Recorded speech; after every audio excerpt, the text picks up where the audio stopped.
Hey everyone, my name is Nas and I'm a real estate negotiator here in Malaysia. So I'm making this video actually is just to educate and to help guide Malaysians into buying their first property, whether it's for own stay or investment. So this is my first video. It's 5 things I think that it's very important that every Malaysian should know before buying their first property. Alright, so freehold and leasehold properties. So everyone knows that freehold you own it forever and leasehold you own it for 99 years.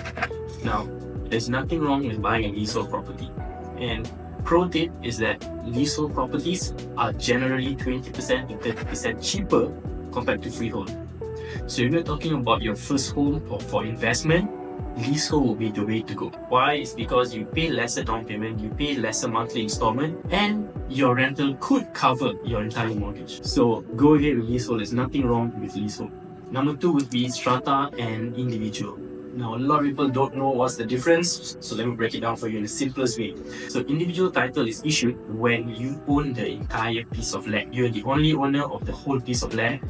So, strata title are issued when there are multiple units on the same piece of land, or when they share the same common facilities. An example of that would be basically condos or office lots. These are all strata titles. Nowadays, landed are also famous for being strata. An example is, let's talk about Eco Ardens or Eco Grandeur. They are considered strata title. Why? Is because the entire piece of land is shared by all of them, and they also share the same common facilities. And the most important thing is, you can't change the look of the exterior. So you can't paint your house on the outside, you can't do any renovations on the outside because it has to look the same. That is the strata act. So number 3 would be property fees.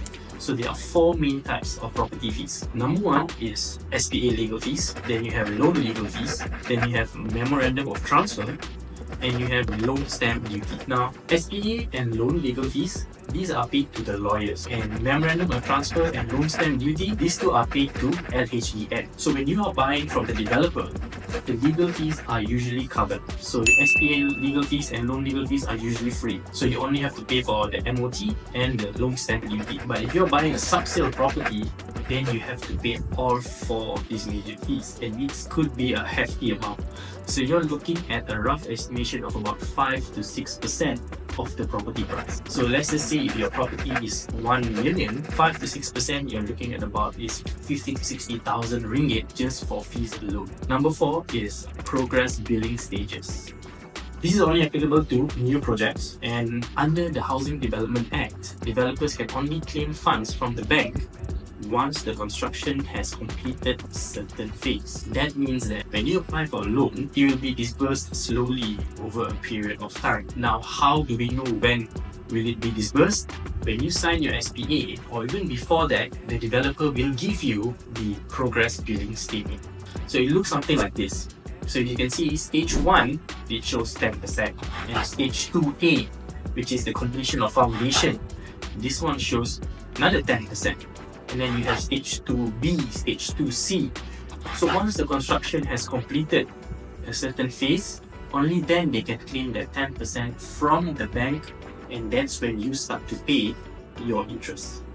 For the sake of this example, let's just assume your property price is valued at 500,000. Once the project has completed the first 10% or stage 2A, the bank will release 50,000 to the developer. Once they have paid that 50,000, that's when your interest starts. So how do you calculate your interest?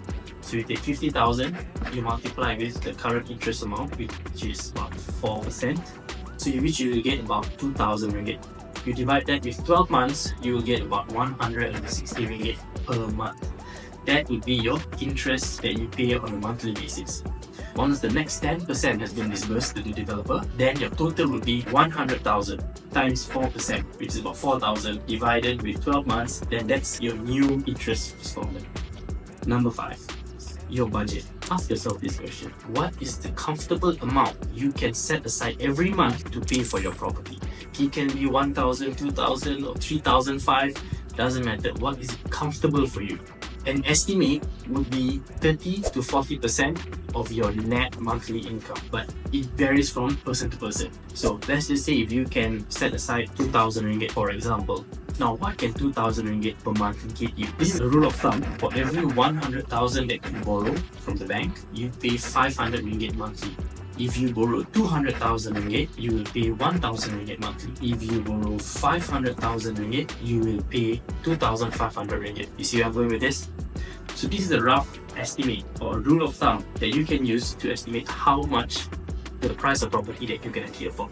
So if you can afford 3,000 ringgit monthly, that means that you can purchase a property of about 600,000 ringgit.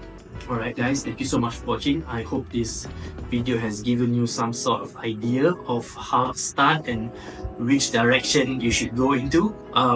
If you have any questions, please write them down in the comments below. I will try my best to answer them. Or if you have any idea of what you want me to talk about next, please do let me know. And yeah, thank you for watching.